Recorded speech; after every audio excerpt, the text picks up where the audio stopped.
Studio Perlice.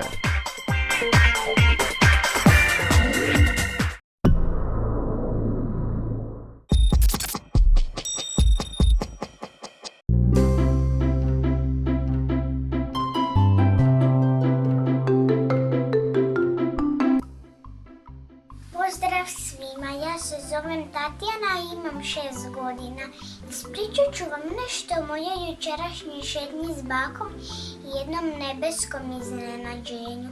Ja i baka smo se prošetale do rive s kišobranima u ruci, ali kiša onda odlučila da više neće padati.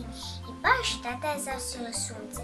Kad sam zatvorila kišobran, odjednom sam ugledala na nebu divnu šarenu vrpcu od mnogo boja. Najljepša je bila ljubičasta.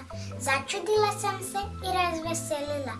Baka je rekla da se ta nebeska vrpca zove Duga, a može se vidjeti samo kad se susretnu kiša i sunce. Zamislite, u tom trenu Duga je nestala iznenada, baš kao što se i pojavila, ali sigurno ću opet vidjeti jednog dana. Moram samo čekati kišu i otići u šetnju.